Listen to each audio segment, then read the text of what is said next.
Hi, I'm Kaye Wood, and today I'd like to share with you my easy pinwheel heart design.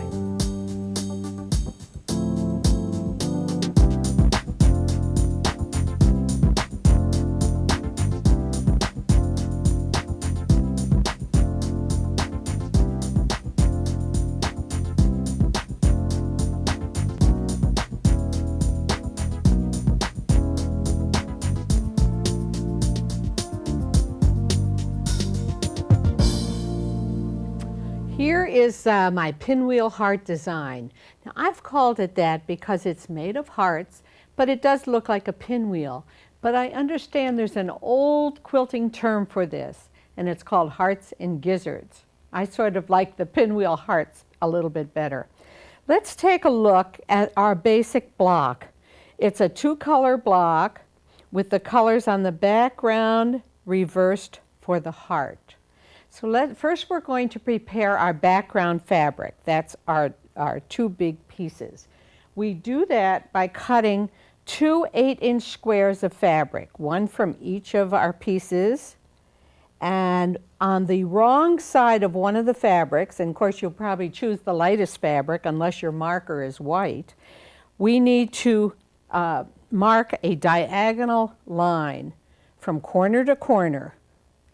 And since this is ultimately going to be a cutting line, it's okay to use a ballpoint pen if you don't have a regular quilt marking pen. Just make it really light though. All right, so that's what we have. Now we're going to sew these two pieces together. And I want to sew 1/4 inch on each side of that line. And so to help me do that, I've got my 1/4 inch foot on the machine. And I'm going to put the guide on my foot right on the line that I just drew.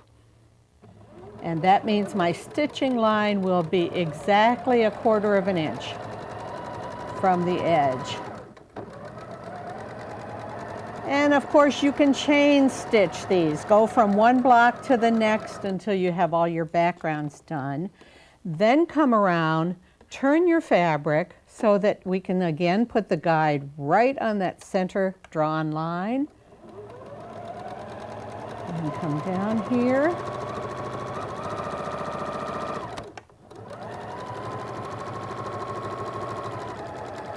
And so pretty soon you'll have all your backgrounds sewn together. The next step is to cut these right on the drawn line. You can use scissors, you can use a rotary cutter. You really don't even need to have a ruler. Just cut right along that line. And when you open it up, you have your background square, just as we have here. Now what I like to do for these is to open my seam allowances up to reduce the bulk. In order to do that, the first step I'm going to take is to press toward the dark. Now I just said I'd be opening my seam, but that makes it a little bit easier to open the seam, and I've done that from the right side of the fabric. Then if you turn it on the back and just put your iron right in between those two seam allowances, and I'm not putting a lot of pressure when I move the iron because that would stretch the fabric. I've lifted the iron, moved it, now I'll press it flat. And those are the background squares that we need for our heart design. I have some already here. Now what we need to do is to do our hearts. So what I'm going to do is to take the same two fabrics, and these are 2 3/4 inches, and I'm going to sew them into a strip set. Both strips 2 3/4. Press the seam allowances. And again, we want to press them open to reduce the bulk. So we'll press it exactly the same way, first to the dark, and we want to press and go right across so we can eliminate any creases. Because once you start cutting this strip, if you've got creases in there, it's going to change the angle, and your strips won't be the same width all the way down. There, that's far enough to do that. Now what I've done is taken what I call a pattern tracing fabric. It's sold in the stores so that you can use it to make your own patterns. And I'm going to just lay that right here on the right side of my strip set and place a pin here. Then I'm going to take my 4-inch heart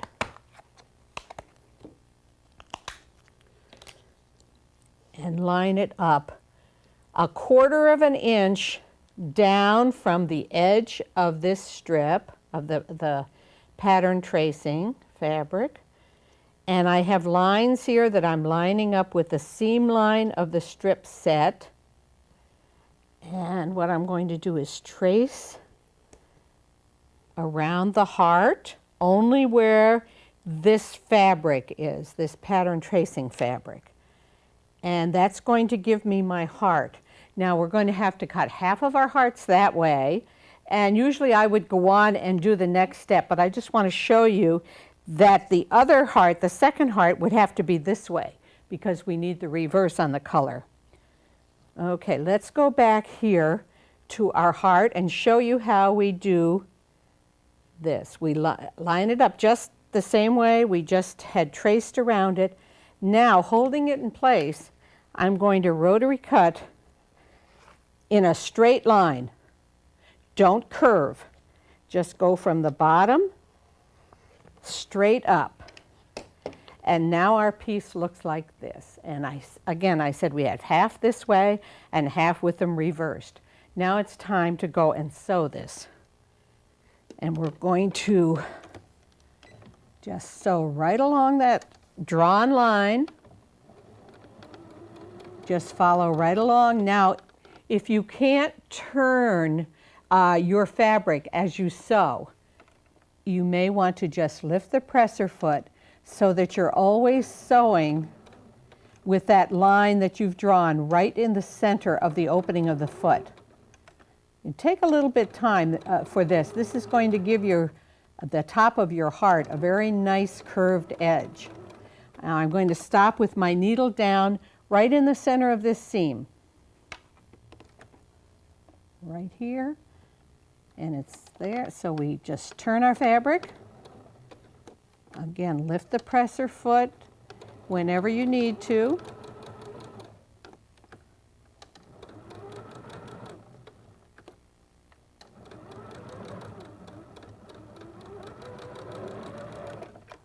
Okay. And so now you should have all your background fabrics done and all of your hearts done. Now what we want to do is to trim the seam allowance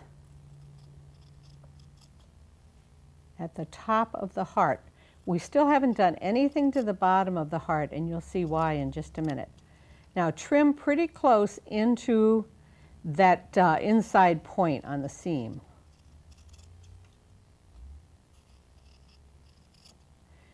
This is going to give us a way to turn the heart to have a nice smooth curve without adding any bulk or without trying to just turn under that fabric. Just push your fingernail through there and through here, and then we'll press these and our hearts will be ready.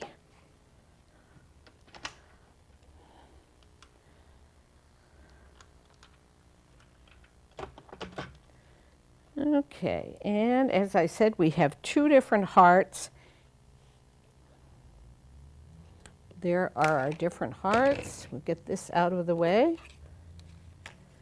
Now what we're going to do is take these background fabrics that we've already sewn together, and we need to find the hearts that are going to go in the corner. Now we wouldn't want to put this one in the corner because it wouldn't reverse the colors. But we'll put this one here and this one here. And because our seam allowances of both are pressed open, we have very little bulk there. What we need to do is pin.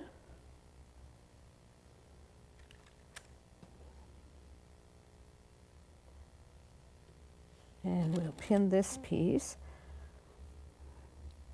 Now the next step, we're going to do what we call a blanket stitch, but let's look at our completed block. At first when I tried this, I used all of white thread on my heart and I didn't like the looks of it.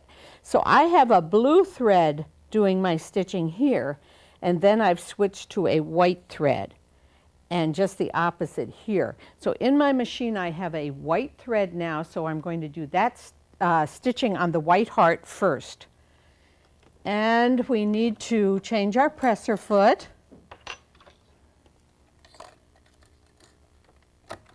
And I'm going to go into my computer on my sewing machine. I'm going to choose Appliqué and then the blanket stitch. And everything should be all set for the way I want it to be.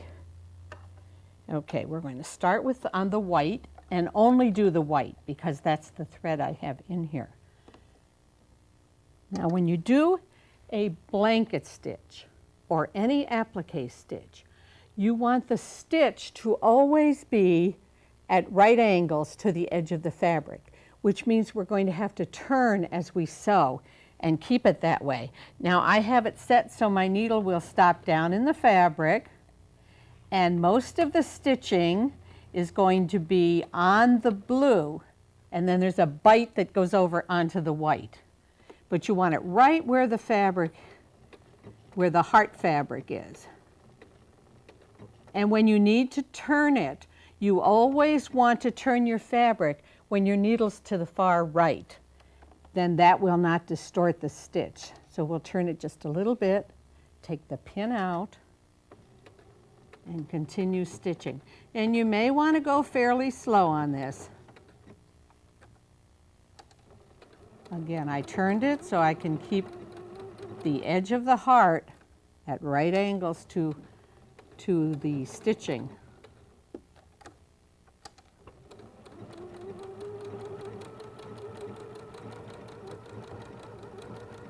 And again, I stop with my needle down in the very center of this seam. And then I would stop and break my thread or cut my thread and continue on with the blue. Now that we have all of our blocks ready, the fun of designing starts. So let's take a look at some of the things we can do. Of course, you can see the design I have in front of me here. Let's just move that out just a minute and take a look at some other designs.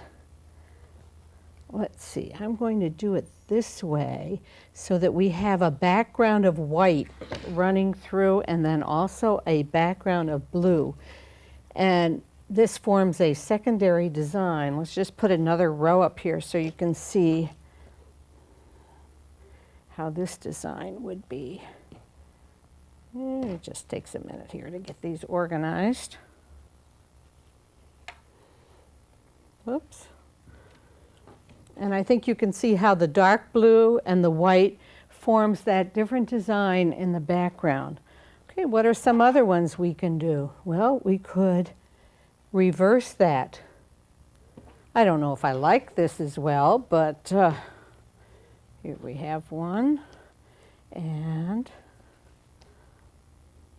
so you can see you can get all different designs, but let's go back to the one that I did. And how do you keep them straight? Well, what I did was to focus on bringing opposite colors here. See, if this color were like this, I would get two whites together, I would get two blues together. So I'm going to arrange them so that doesn't happen. That means up here, this one will go, and I have 4 in each row. And then this is the next row. Okay, now before we sew them into rows though, what I like to do is to cut off the tip of the underneath heart so we don't get bulk built up in the seam allowance.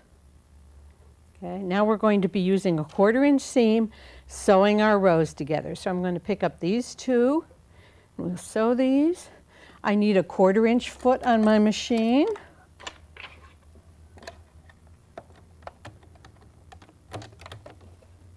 And we need to match the ends or the tops, and let's take a look, and the edges of the heart. and then this bottom piece. So I'm going to start at the easiest place where all I have to do is match the top.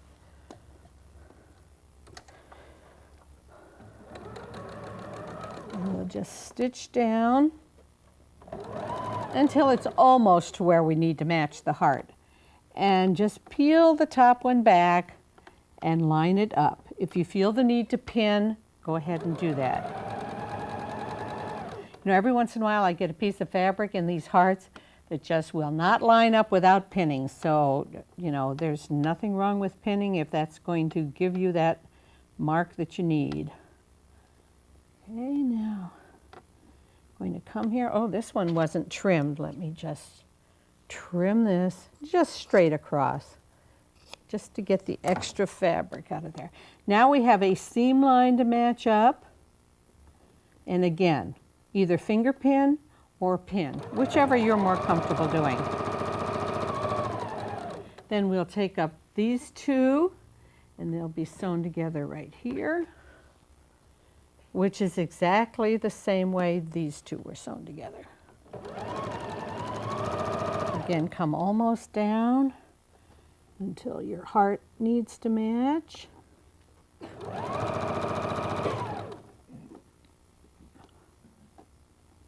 Line up that seam.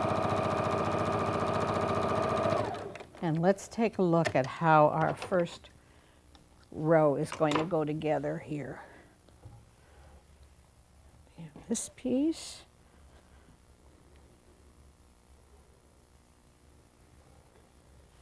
And we have this piece. And then you'll just sew the rows together and put them together, and your heart design will be done. Let's just go ahead and do this piece to finish our row. And I've got, it has to match here at the heart. There's no matching, so that's where I'm going to start sewing. So I can just sew down an inch or two and anchor it. Match my hearts.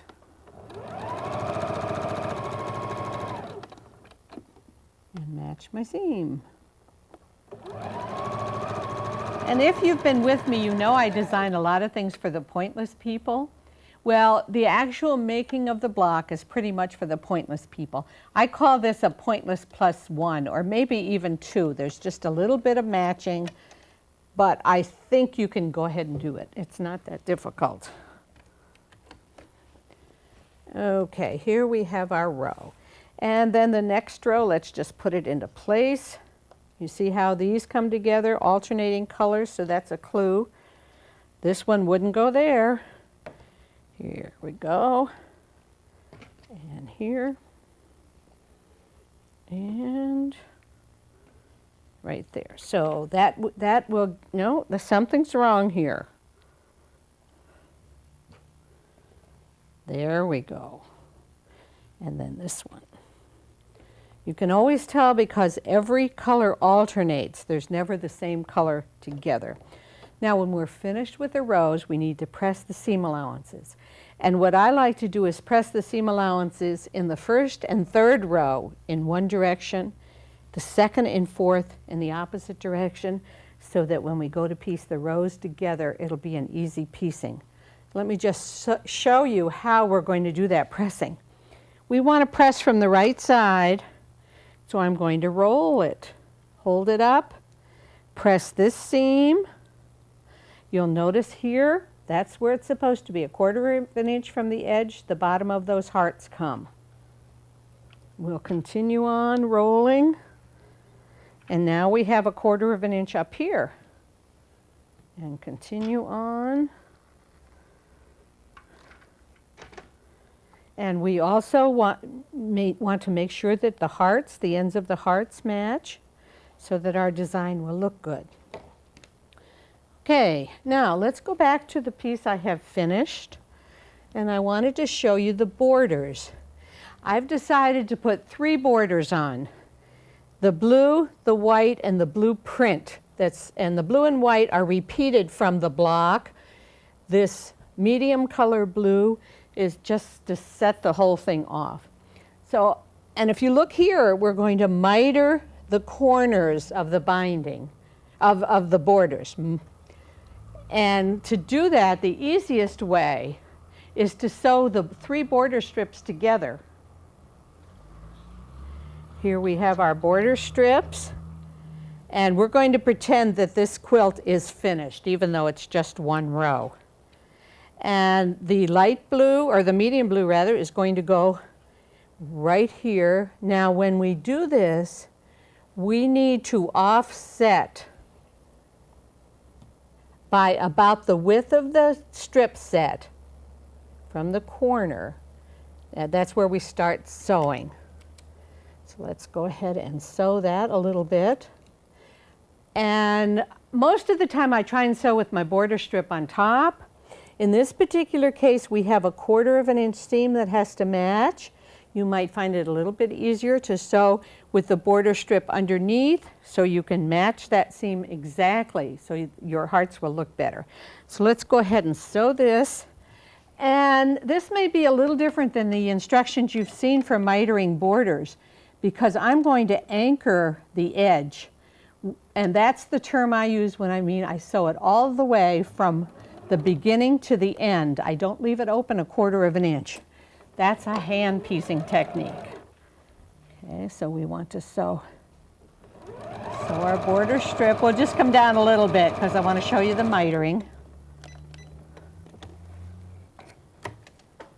Okay, and then we'll press this so our seam allowances go toward the border.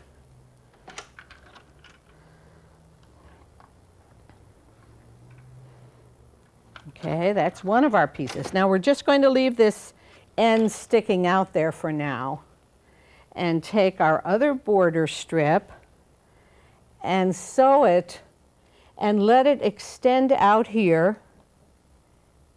but we're not going to sew it out there. Just going to pin this together, and we're going to start stitching right at this seam line between the quilt and this border.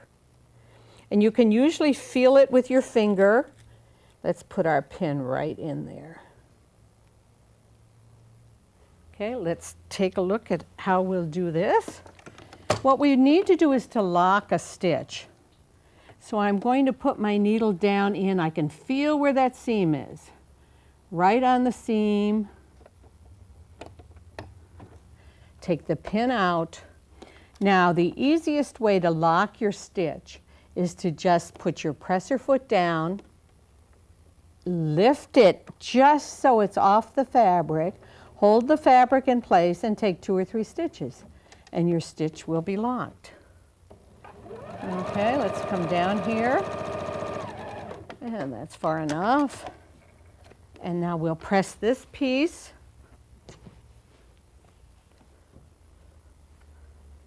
And again, the seam allowance, we want to go toward the border strip. Just overlap those pieces. Now what I do is to take a ruler and square up the ends. And make sure they square up all the way. Get it really square, because that's going to set you up for a miter. Okay, it takes a little finagling sometimes here. Okay. And cut the ends so that they're perfectly square. Now we'll bring right sides of the border together. I'll need to pin it together. So we have our quilt folded, our borders lined up.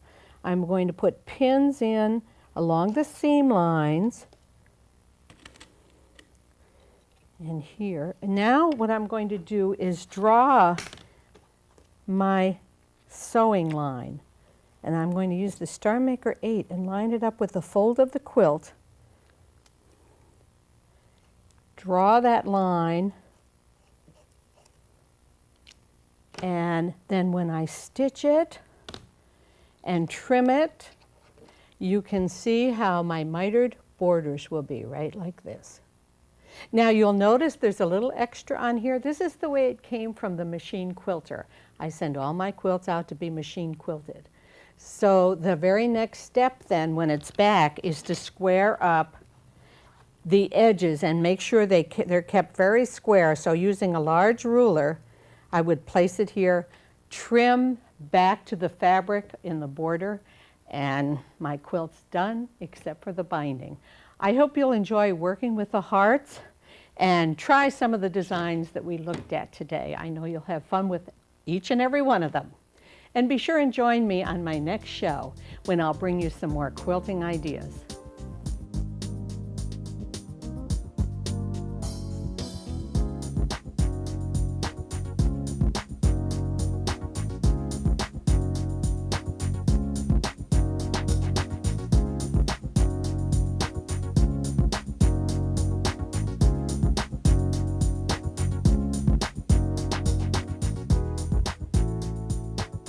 For information on today's main demonstration, call 1-800-248-KAYE. That's 1-800-248-5293. Or write to us at Kaye's Quilting Friends, Post Office Box 456, West Branch, Michigan, 48661. Please remember to specify the program number.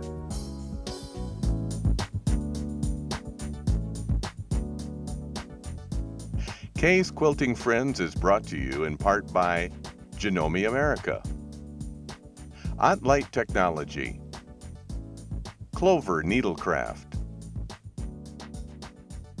Sulky of America. Our thanks for joining us for this edition of Kaye's Quilting Friends. We hope the ideas shared with you in this program will make your quilting more enjoyable. Please join us again on the next Kaye's Quilting Friends.